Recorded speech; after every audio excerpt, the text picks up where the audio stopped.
جب آپ صلی اللہ علیہ وسلم واپس تشریف لا رہے تھے، مدینے کی طرف واپسی کا سفر تھا، تو ایک جگہ ایک مہاجر اور ایک انصاری کے درمیان کسی بات پر جھگڑا ہو گیا۔ تو انصار نے آواز لگائی، اے انصار میری مدد کرو، اور مہاجر نے آواز لگائی، اے مہاجرین میری مدد کرو۔ حضرت صلی اللہ علیہ وسلم نے جب آواز سنی، آپ باہر تشریف لائے، فرمایا ما بال دعوی الجاہلیہ، یہ کیسی جاہلیت کی پکار ہے، یہ تم کس طرح ایک دوسرے کو پکار رہے ہو؟ تو جاہلیت کی باتیں ہیں، دعوہا فانہا منتنا، ایسی باتیں مت کرو، یہ بدبودار گندی باتیں ہیں، یہ بدبودار باتیں ہیں، یہ گندی باتیں ہیں۔ علماء نے ایک بات یہاں اس جملے سے متعلق یہ لکھی ہے کہ حضرت صلی اللہ علیہ وسلم نے اس موقع پر فرمایا کہ تم جو یہ باتیں کر رہے ہو یہ بدبودار ہے۔ فرماتے ہیں علماء کہ اللہ تعالیٰ نے نیکی میں یہ اثر رکھا ہے کہ نیک کام کی خوشبو ہوتی ہے اور برے الفاظ اور گناہوں کی بدبو ہوتی ہے۔ حضرت جابر بن عبداللہ رضی اللہ عنہ سے روایت ہے مسند احمد میں کہ ہم ایک سفر سے واپس ہو رہے تھے، امام سیوطی فرماتے ہیں یہی سفر تھا، بنی مستلق سے واپس ہو رہے تھے، غزوہ بنی مستلق سے۔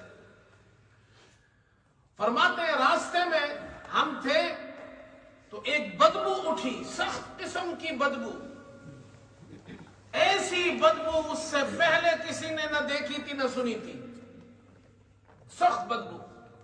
آپ صلی اللہ علیہ وسلم نے اس موقع پر ارشاد فرمایا کہ منافقین کے کچھ لوگ ایسے ہیں جنہوں نے مسلمانوں کی غیبت کی ہے، اس غیبت کی وجہ سے یہ بدبو اٹھی ہے۔ تو صحابہ تو حضرت صلی اللہ علیہ وسلم کے شاگرد تھے، وہ تو ایمان والے لوگ تھے، وہ تو سر سے لے کر پیر تک پاک صاف ہستیاں تھیں، ان کے کان بھی کھلے ہوئے تھے، آنکھیں بھی کھلی ہوئی تھی۔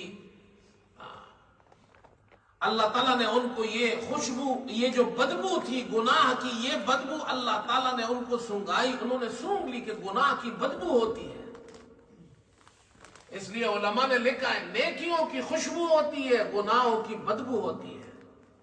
عبداللہ ابن عمر رضی اللہ عنہ کی روایت ہے ترمذی میں، فرماتے ہیں جب ایک مسلمان جھوٹ بولتا ہے تو یہ جو فرشتہ ہے کرامن کاتبین، جو فرشتے لکھتے ہیں، اور میں اس کے جھوٹ بولنے سے ایسی بدبو پھیلتی ہے کہ وہ فرشتہ اس سے 1 میل دور ہو جاتا ہے۔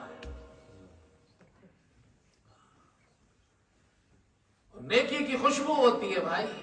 سفیان بن عیینہ کہتے ہیں جب ایک مسلمان نیکی کا ارادہ کرتا ہے تو اس کے ارادے کی وجہ سے اس کے دل سے خوشبو اٹھتی ہے جو فرشتے سونگ لیتے ہیں، اور فرشتے سمجھ جاتے ہیں یہ نیکی کا ارادہ کرتا ہے۔ اور جب وہ برائی کا صرف ارادہ کرتا ہے تو اس کے دل سے ایک بدبو اٹھتی ہے، فرشتے سونگ لیتے اور جان لیتے اس نے گناہ کا ارادہ کیا ہے۔ ایک بزرگ فرماتے ہیں عبد الوہاب شعرانی رحمت اللہ علیہ، وہ فرماتے ہیں جب نیک آدمی کی موت ہوتی ہے تو فرشتے کہتے ہیں جزاک اللہ خیرن، اللہ تجھے اچھا بدلہ دے، تو بڑا نیک آدمی تھا، تیری وجہ سے ہم کتنی نیک مجلسوں میں جاتے تھے اور تیری عبادت کی پاکیزہ خوشبو ہم سونگتے تھے۔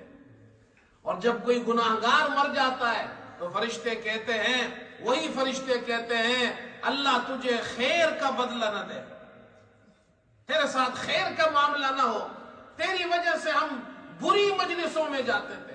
فرشتوں کو تکلیف ہوتی ہے، گناہ کرتا ہے کوئی شخص، فرشتوں کو تکلیف ہوتی ہے، گناہ کی مجلس میں جاتا ہے فرشتوں کو تکلیف ہوتی ہے، فرشتے بد دعائیں دیتے ہیں اللہ تیرے ساتھ خیر کا معاملہ نہ کرے، تیری وجہ سے ہم بری مجلسوں میں گئے، تیرے گناہوں کی بدبو ہم سونگتے تھے۔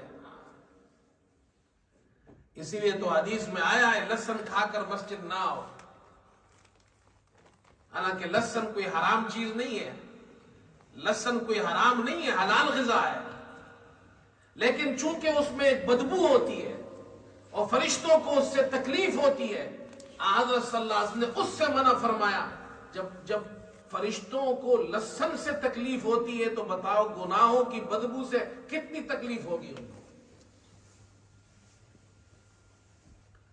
اس لیے حضور صلی اللہ علیہ وسلم نے فرمایا یہ باتیں چھوڑو، یہ بدبودار باتیں ہیں، یہ منافقین غیبت کر رہے ہیں، ان کی غیبت سے بدبو اٹھ رہی ہے۔ اور بھائی یاد رکھو ہمارے گھروں کے اندر آج کتنی بدبو اٹھتی ہوگی،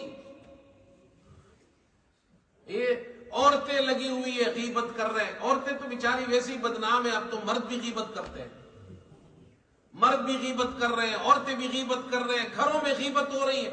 اب جب گھروں میں غیبت ہوگی تو فرشتے وہاں رہیں گے، فرشتے تو بدبو سے بھاگتے ہیں، گھر میں سکون نہیں ہے، پریشانی ہے، ماں باپ پریشان ہے، بچے پریشان، میاں بیوی پریشان، کیوں؟ گناہ کرتے ہیں اور گناہوں کی بدبو سے گھر بھر گیا ہے۔ بھائی اللہ معاف کرے، کچھ لوگ تو مسجد میں بیٹھ کر بھی غیبت کرتے ہیں، مسجد میں بیٹھ کر بھی غیبت کر رہے ہیں، یہاں بھی بدبو پھیلا رہے ہیں۔ یاد رکھو غیبت کرنے والا جس جگہ ہوتا ہے وہ بدبو پھیلاتا ہے، وہ گندگی پھیلاتا ہے، فرشتے وہاں سے بھاگتے ہیں۔ اور غیبت ایسا گناہ ہے جس کا کوئی فائدہ نہیں ہوتا۔ آپ کو کیا، میں غیبت کروں نا، مجھے کوئی فائدہ، آپ غیبت کریں آپ کو کوئی فائدہ، ایک ٹکا نہیں ملتا ہے۔